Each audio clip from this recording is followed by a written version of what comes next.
"3 a.m. and the first wave of the Anzac covering force is about to start its landing. 1,500 nervous young men from Western Australia, South Australia and Queensland have already climbed down off battleships into landing boats. The landing boats are now towed behind steamboats, which in turn are being pulled towards shore by the battleships. The moon dips below the horizon, and the men know they'll have just 90 minutes to land under cover of darkness. Back on land, the Ottoman Captain Faik also watches as the moon disappears, removing his ability to observe the distant silhouetted ships. He reports to headquarters his loss of vision and sends a message to all shore platoons to be alert and on watch. 2.5 kilometers from shore, the steamboats cast off from the battleships and continue on to their specific landing sites.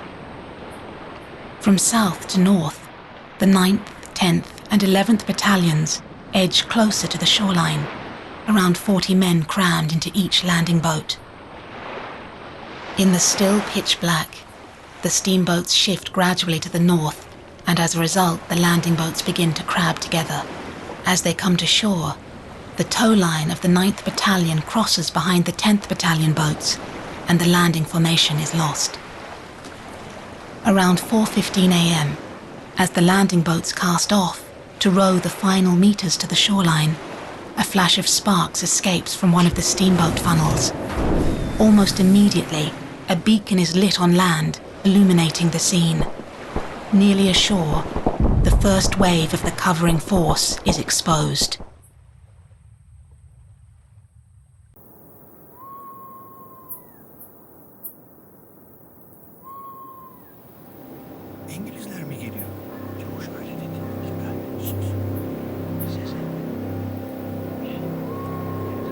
It's 2 a.m. on this still, moonlit night, and Captain Faik is scanning the Aegean waters. He's been alerted to the presence of ships some kilometers from the coast. Weeks have passed since the British Navy's attack on the Dardanelles, and another attack on the peninsula is expected at any time. Faik is one of 80,000 Ottoman soldiers scattered across the Gallipoli Peninsula, ready to defend their homeland. He stands in front of a trench, within which a handful of his men await orders. Although he can gauge little detail about the ships, Faik telephones his commander and alerts him to their arrival. Soon he will move to higher ground to keep watch.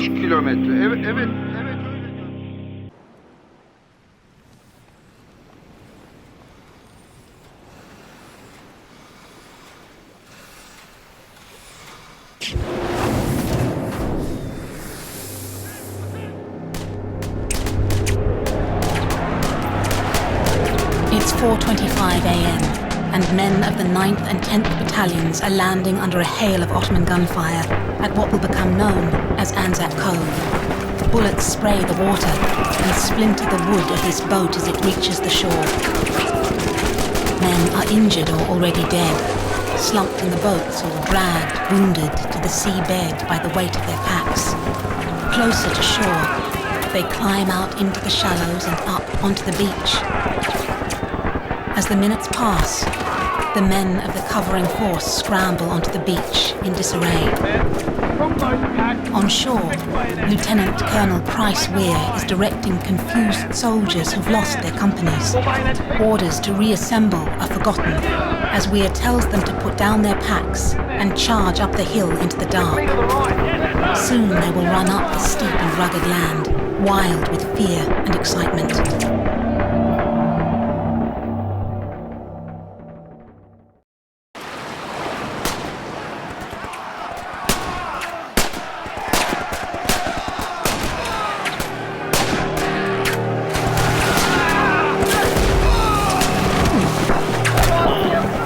It's now 4:35 a.m.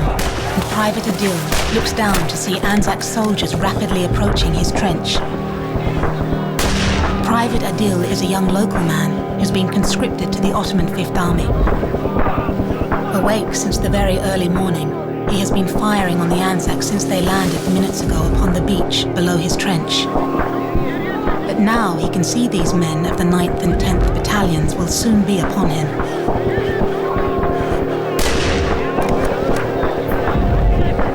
His platoon is outnumbered, and they retreat quickly uphill to the next ridge, above Qaim Tepe.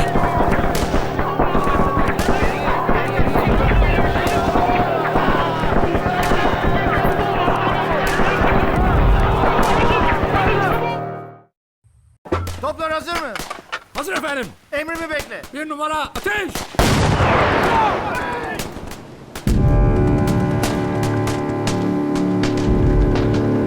It's around 4:50 a.m. and Major Halis orders his heavy guns to open fire on the Anzac landing site.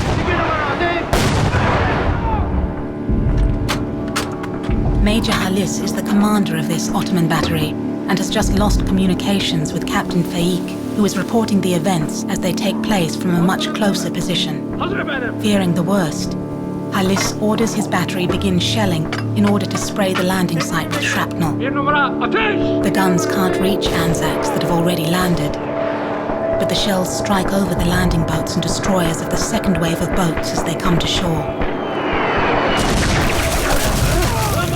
Many men will be killed or horribly wounded by hot, sharp metal. The battleship HMS Triumph will try to retaliate, but will not be able to subdue the Kaba Tepe guns. Toplar hazır mı? Hazır efendim. Emrimi bekle. Bir numara ateş! Bir numara ateş.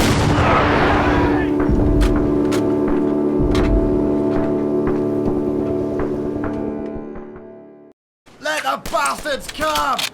Let's get the bastards! Phil, give me a hand here! Ginger, take it easy! It's around 8 a.m. and the brigade commanders make a crucial strategic decision.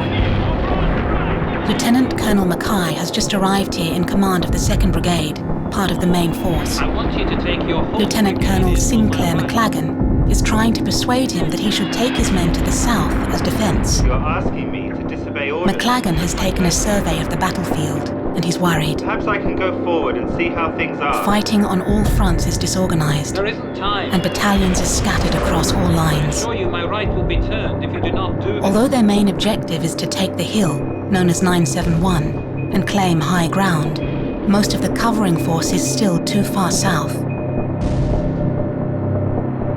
McLagan has sent 2 companies to join the advance units fighting up to Hill 971. The rest of his 3rd Brigade, now digging in on the 2nd Ridge, will then fight their way along the ridge in order to join them. But this strategy will leave his southern flank exposed, and McLagan expects Ottoman reinforcements will soon arrive to threaten it.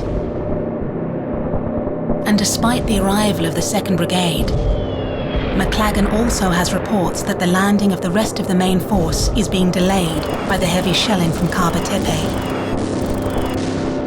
With all these considerations, McLagan orders Mackay to go south. Can you assure me too that the left is These are not Mackay's orders, I can. and although he is not convinced, on the right it he is. agrees to the new strategy. Ah! Ciğerimden vuruldum. Kahrolsun. Vatan sağ olsun. It's 10 a.m., and Colonel Mustafa Kamal, commander of the 19th Division, arrives at Chanukbeh.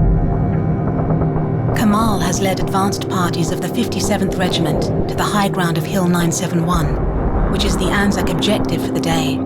But unable to gauge the action from there, he orders his men to rest and has walked forward on foot with the regimental doctor, the battery commander, and his aide-de-camp. Gruplar halinde gelerek siperlere yerleşiyor. Havatepe tarafından da topçu ateşi. Benimle birlikte gelin. İlerideki tepeyi kontrol etmek istiyorum. Ahead of Kamal and moving towards him, the surviving men of the 27th Regiment are retreating along Battleship Hill.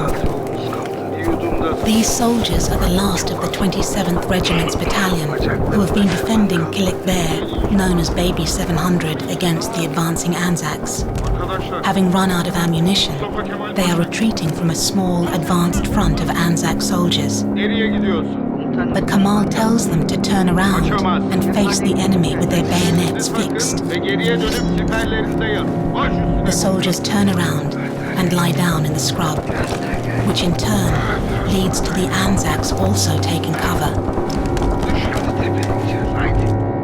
Now Kamal dictates an order addressed to the 57th Regiment behind them that will one day be repeated around the world. Size düşmana saldırmayı değil. I don't order you to attack, Ölmeyi I emrediyorum. order you to die. Bunlar bizi öldürene By the kadar time we are dead, other units and commanders will have come to take our place. Bizim yerimizi alacaklar. And with this command, the 57th Regiment will go down and defend Baby 700 for hours.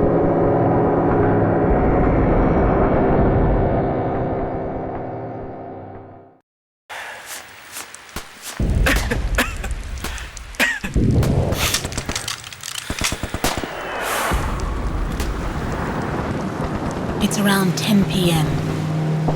The exhausted Anzacs have fought all day without nearing their objective. Morale is low. Hundreds of men are dead, and thousands are wounded. Thousands more cannot be accounted for. All the while, the Ottoman defense remains strong with reinforcements expected by morning. Darkness has also brought rain, soaking the dead and wounded as they lie on the beach at Anzac Cove.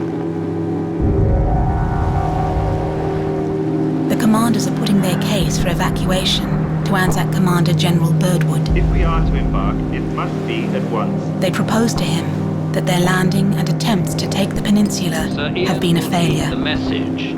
Birdwood is initially taken aback by the arguments of his officers, but as the discussion continues, he agrees to represent their views to General Hamilton.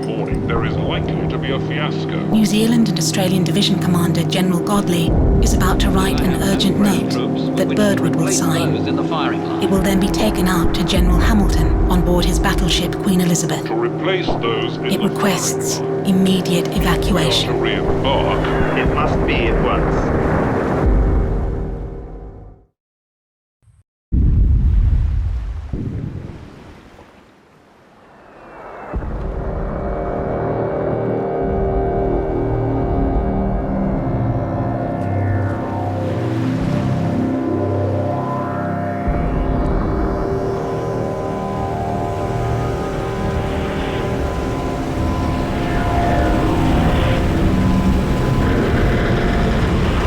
It's around midnight, and General Sir Ian Hamilton is meeting with his top brass. He has just been woken and given the handwritten note sent from Beach HQ requesting evacuation. Some of the men in the room support this action, but it is Admiral Thursby's opinion that it will take him at least 2 days to evacuate. After some debate, General Hamilton begins to dictate a response. Whilst he does, Commander Keyes receives news that an Australian submarine has slipped through enemy mines and sunk a ship on the other side of the peninsula. A2 is in the Marmara. The news reinforces General Hamilton's decision, which will turn the course of events. Don't go off now for sure. He writes a message containing orders that will commit both Anzacs and Ottomans to 8 months of futile, terrible fighting. Time to dig in, General. In his PS, Hamilton offers the following advice to his men. You have got through the difficult business. Now all you have to do is dig, dig, dig until you are safe.